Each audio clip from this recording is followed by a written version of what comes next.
अगर कोई आपसे पूछे कि आपके जीवन के सबसे खूबसूरत दिन कौन से थे, तो सबसे पहले आपको अपने स्कूल के दिन याद आएंगे। ना कोई टेंशन, ना कोई जिम्मेदारी और ना ही कोई स्ट्रेस। साथ ही याद ना वो कैंटीन की मस्ती, दोस्तों के साथ मिलकर टीचर्स को परेशान करने के नए नए तरीके ढूंढना, दोस्तों के लंच बॉक्स चोरी करना, और इन सब के बीच था स्कूल के रूल्स को फॉलो ना करने की पनिशमेंट। जब टीचर्स क्लास से बाहर जाने के लिए बोलते थे तो क्या आपको खुशी होती थी या थोड़ा नर्वस हो जाते थे कि टीचर ने सबके सामने डांट कर क्लास से बाहर निकाल दिया? अगर मैं अपनी बात करूं तो मुझे तो वाकई बहुत खुशी होती थी। आप भी अपने मजेदार जवाब और स्कूल की कुछ खट्टी मीठी यादें कमेंट बॉक्स में हमारे साथ साझा करें। खैर दोस्तों, जहां आपको और हमें ये हमेशा ही महसूस होता है कि स्कूल के दिन बहुत अच्छे थे यार, और वो नियम और कानून कहीं ना कहीं हमें कुछ सिखा कर गए ही हैं। वहीं दुनिया के बहुत से देशों में स्कूल के कुछ ऐसे नियम हैं जिन्हें सुनकर आप हैरान रह जाएंगे, और हम आपको दुनिया के स्कूल्स में फॉलो किए जाने वाले कुछ ऐसे अजीब और चौंका देने वाले नियमों के बारे में बताएंगे। तो वीडियो को अंत तक जरूर देखना। नमस्कार और स्वागत है आपका।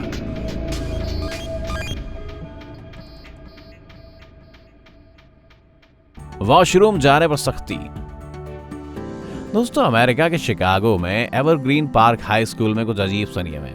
यहाँ बच्चे एक सेमेस्टर में 3 से ज्यादा बार वॉशरूम नहीं जा सकते। यहाँ के प्रिंसिपल का कहना है कि ये रूल इसलिए बनाया गया है ताकि बच्चे क्लास का कीमती समय क्लास से बाहर या वॉशरूम में जाया ना करें। वैसे देखा जाए तो ये हर स्कूल में होता है। बच्चे टीचर से तो वॉशरूम की परमिशन लेकर जाते हैं, लेकिन क्लास के बाहर जाकर मस्ती करने लगते हैं, जिससे इनकी पढ़ाई पर असर पड़ता है। लेकिन अगर इसका दूसरा पहलू देखा जाए तो ये नियम बहुत गलत भी है, क्योंकि इससे बच्चों की यूरिनरी इन्फेक्शन को बहुत खतरा हो सकता है, और अगर कोई बच्चा किसी और बीमारी से पीड़ित है तो इसके परिणाम बहुत भयानक भी हो सकते हैं। बहुत से लोगों ने इस नियम का बहुत विरोध भी किया। तो अगर सिर्फ पढ़ाई का ध्यान रखा जाए तो हेल्थ के साथ कॉम्प्रोमाइज करना पड़ेगा, और अगर हेल्थ का पूरा ध्यान रखा जाए तो बच्चे वॉशरूम का बहाना करके क्लास के बाहर अपना वक्त गैर जरूरी कामों में व्यर्थ करेंगे। तो आपको क्या लगता है, क्या ये नियम स्कूल्स में होना चाहिए? स्कूल में नो लव स्टोरी। दोस्तों, एक बात तो माननी पड़ेगी कि जापान ऐसे ही एक उन्नत देश नहीं है। यहाँ के नियम और कानून ही इस देश को सबसे उन्नत देशों की सूची में शामिल करता है। जैसे यही नियम देख लीजिए, जापान के स्कूल्स में लव रिलेशनशिप अलाउड नहीं है, और ये नियम स्टूडेंट और टीचर्स दोनों के लिए है। अगर स्कूल में प्यार मोहब्बत की बात हुई तो बस किसी की खैर नहीं है। यहाँ न केवल स्कूल टाइम के दौरान बल्कि स्कूल टाइम के बाद भी लव रिलेशन बनाने के कड़े नियम है। अगर कोई किसी को डेट करते हुए पकड़ा गया तो उसे स्कूल से निकाल दिया जाता है। देखा जाए तो ये नियम ना केवल बच्चों के भविष्य के लिए बल्कि देश के विकास के लिए भी बहुत कारगर है। इन्हीं कड़े नियमों के कारण ही जापान एक विकासशील देश है। अगर हम यहाँ अपने यहाँ की बात करें तो स्कूल के नाम पर ही पहला प्यार याद आ जाता है, और सुनते ही आपको वो अपने स्कूल का इश्क याद आया तो कमेंट करके अपने चटपटे जवाब हमें भेजें। बेस्ट फ्रेंड्स बनाने पर बैन। शॉकिंग है लेकिन सच है दोस्तों, इंग्लैंड के स्कूल्स में बेस्ट फ्रेंड बनाने पर रोक है। यहाँ के स्कूल्स का ये मानना है कि जब बच्चे स्कूल में बेस्ट फ्रेंड्स बनाते हैं तो केवल अपने उसी दोस्त के साथ रहते हैं और एक बड़ा फ्रेंड सर्कल नहीं बनाते। और बेस्ट फ्रेंड बनाने से सबके साथ मिलजुल कर रहने की आदत नहीं बनती। इससे होता क्या है कि कुछ बच्चे बिल्कुल अकेले रह जाते हैं। यही नियम अमेरिका के कुछ स्कूलों में भी है। नहीं कर सकते सबके सामने इनवाइट। इंग्लैंड के स्कूल्स में एक और नियम ये भी है कि अगर किसी एक बच्चे को अपने किसी एक फ्रेंड को या किसी एक ग्रुप को अपने घर इनवाइट करना है, चाहे वो पार्टी हो या कैजुअल इनविटेशन, वो क्लास में इनवाइट नहीं कर सकते। इस तरह के निमंत्रण स्कूल के बाहर देने होते हैं, क्योंकि सबके सामने इनवाइट किया तो बाकी बच्चों को बुरा महसूस हो सकता है। उन्हें ऐसा लग सकता है कि उन्हें अलग किया जा रहा है। भैया दोस्तों, देखा जाए तो ये नियम बहुत ही अच्छा नियम है। बच्चों का इतना ध्यान रखा जाता है कि किसी भी तरह से उन्हें मेंटल डिस्टर्बेंस फील नहीं होना चाहिए। बच्चे खुद ही करते हैं स्कूल की सफाई। दोस्तों, हमारे देश में हम कभी सोच भी नहीं सकते कि बच्चे स्कूलों की सफाई खुद करें, छोटा हो या बड़ा। हमारे यहाँ स्कूलों की सफाई कर्मचारी ही करते हैं, शायद इसीलिए क्योंकि बच्चे तो स्कूल में पढ़ाई करने के लिए जाते हैं। अगर सफाई करेंगे तो पढ़ने के लिए समय भी कम मिलेगा, और हो सकता है कि थक भी जाए, जिससे पढ़ाई में मन नहीं लगेगा। लेकिन हम आपको ऐसे देश के बारे में बताएंगे जहाँ के स्कूल समय और थकान पर थोड़ा कम ध्यान देकर बच्चों को ज़्यादा से ज़्यादा सिखाने की कोशिश करते हैं, क्योंकि छोटी छोटी चीज़ें जैसे शिष्टाचार और अनुशासन को सीखने की उम्र यही होती है। जापान के स्कूलों में इस बात पर विशेष ध्यान दिया जाता है कि बच्चे नाजुक उम्र में ही पढ़ाई के साथ अन्य काम भी सीखें, जैसे स्कूल की सफाई। जी हाँ दोस्तों, आपने ठीक सुना।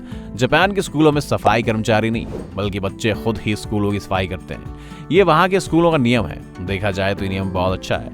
एक तो उनको गंदगी ना करने की आदत पड़ेगी, दूसरा उन्हें सफाई का महत्व भी अच्छे से समझ आ जाएगा। अब सोचिए, अगर हमारे यहाँ भी स्कूलों में बच्चों से कहा जाए कि वो खुद सफाई करें तो ये तो पक्का है कि वो गंदगी कम फैलाएंगे और उनकी यही आदत पूरी लाइफ भर बनी रहेगी। इसके अलावा वो जहाँ रहते हैं उस जगह को साफ सुथरा रखने के लिए उन्हें किसी और की जरूरत नहीं है। साथ ही वो टाइम की वैल्यू भी समझेंगे, क्योंकि स्कूल में सफाई के साथ साथ पढ़ाई भी करनी है तो उन्हें दिए गए समय पर ही ये काम खत्म करना होता है। जब सारे बच्चे साथ मिलकर सफाई करते हैं तो टीम वर्क यानी मिलजुल कर आपस में बांटकर काम करने की आदत बचपन से ही पड़ जाती है। तो आपको क्या लगता है कि जापान के स्कूलों का नियम सही है, या जैसा हमारे देश या अन्य देशों में होता है वैसा ही होना चाहिए? डिओडोरेंट लगाना है मना। दोस्तों, हमारे यहाँ वेस्टर्न कंट्रीज से ये डीओ और परफ्यूम्स का कल्चर आया है, लेकिन क्या आप जानते हैं कि अमेरिका के पेंसिल्वेनिया स्टेट के एक स्कूल में बच्चों के डीओ लगाने पर पाबंदी है। जी हाँ दोस्तों, यहाँ के हेडमास्टर के अनुसार विज्ञापनों में मॉडल्स और एक्टर्स को देखकर बच्चों को लगता है कि डीओ लगाने से लड़कियां इंप्रेस होती हैं और उनसे बात करना पसंद करती हैं। ये देख स्कूल के बच्चे ने अपनी पूरी बॉडी पर बहुत ही ज्यादा मात्रा में डीओ लगा दिया, जिसकी वजह से इन्फेक्शन होने के कारण वो कुछ दिनों तक बीमार रहा। बस इस भयानक परिणाम को देखकर स्कूल ने फैसला किया कि स्कूल में पढ़ने वाला कोई भी बच्चा डीओ नहीं लगाएगा। कई बच्चों के माता पिता को इस निर्णय पर आपत्ति भी हुई। पेरेंट्स का कहना था कि डीओ से बच्चे फ्रेश फील करते हैं, बिना डीओ लगाए स्कूल जाना कैसे पॉसिबल है। लेकिन स्कूल ने अपने इसी फैसले पर अड़ा रहा और वहां के बच्चों के डीओ लगाने पर पूरी तरह पाबंदी लगा दी। वैसे देखा जाए तो ये डिसीजन ठीक था। बॉडी पर केमिकल्स की वजह से इन्फेक्शन का खतरा तो रहता ही है, साथ ही जितनी छूट दी जाएगी बच्चों का ध्यान उतना ही इधर उधर भटकेगा और वे पढ़ाई पर फोकस नहीं कर पाएंगे। क्यों, सही है ना? आपका इस पर क्या कहना है? नॉर्थ कोरिया के स्कूलों में भी तानाशाही। नॉर्थ कोरिया के supreme leader Kim Jong Un की तानाशाही के तो भैया आपने खूब ही चर्चे सुने होंगे। क्या आपको कभी ऐसा लगा कि ये व्यक्ति बहुत महान है या अपने देश के लोगों का ध्यान रखकर नियम बनाता है? नहीं ना। लेकिन यहाँ के स्कूलों का कल्चर इसके एकदम विपरीत है। नॉर्थ कोरिया के स्कूल्स में तानाशाह किम जोंग की महानता के बारे में बच्चों को बताया जाता है। साथ ही बच्चे सीखते हैं कि किम जोंग ने देश के लोगों के लिए बहुत अच्छा काम किया है। क्या आप यकीन कर सकते हैं कि यहाँ हर साल 2 स्पेशल कोर्सेज डिजाइन किए जाते हैं, जिनमें यहाँ के छोटे बच्चों को सिर्फ यहाँ के तानाशाह के बारे में बताया जाता है। बच्चों को डिक्टेटर्स की महानता के बारे में बताया जाता है। ऐसा करना नॉर्थ कोरिया के लोगों को भी पसंद नहीं, लेकिन उन्हें मजबूरी में तानाशाह के अनुसार ही जीवन जीना पड़ता है। क्या आपने दुनिया के किसी और देश के बारे में सुना है कि वहाँ का सुप्रीम लीडर अपने बारे में बताने के लिए स्पेशल कोर्सेज को डिजाइन करवा रहा है? जिस उम्र के बच्चों की भविष्य की नींव रखी जाती है, उस उम्र के बच्चे तानाशाह का जीवन, उसकी पसंद नापसंद और उसके परिवार का ज्ञान ले रहे हैं। इसे तो पागलपनी कहा जा सकता है। आंसर देने के लिए हाथ उठाना मना है।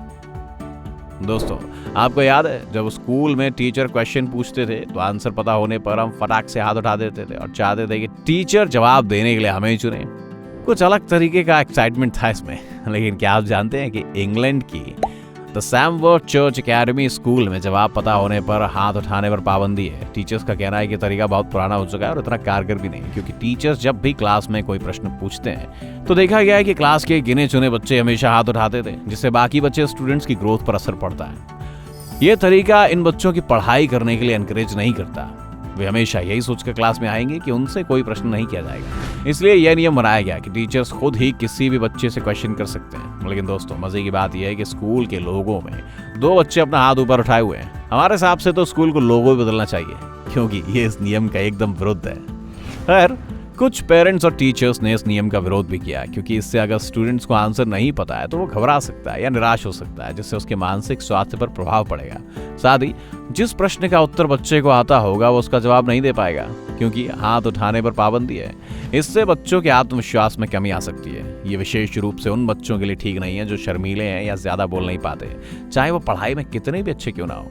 कुछ पेरेंट्स ने यह भी कहा कि टीचर अपनी मर्जी से किसी भी स्टूडेंट से प्रश्न करे, ये ठीक है, लेकिन बच्चों का हाथ उठाकर टीचर को यह बताना कि उसे आंसर आता है, इस पर पाबंदी होना गलत है, क्योंकि ऐसा करने से बच्चों के उत्साह को दबाया जा रहा है। तो मित्रों, अब आप ही बताइए कि नियम कहां तक ठीक है। क्या आपको भी लगता है कि ये बच्चों के आत्मविश्वास और उत्साह पर गलत प्रभाव डाल रहा है? तो दोस्तों, यहाँ हमने दुनिया के स्कूलों के कुछ गिने चुने सबसे अजीब और गरीब नियम लिस्ट किए हैं। अब आपकी बारी। अगर आपको भी कुछ विचित्र नियमों के बारे में पता है या आपके स्कूल में भी कुछ ऐसे नियम थे जो बाकी स्कूलों से हटके थे, तो कमेंट करके हमें और बाकी सभी दर्शकों को बताएं। और ये सब नियम जानने के बाद क्या आपको गर्व महसूस हुआ कि आप भारत में पढ़े हैं, या आपको कहीं ना कहीं ये महसूस हुआ कि ये रूल्स हमारे यहाँ भी होने चाहिए? आपके विचारों का कमेंट सेक्शन में इंतजार रहेगा। धन्यवाद।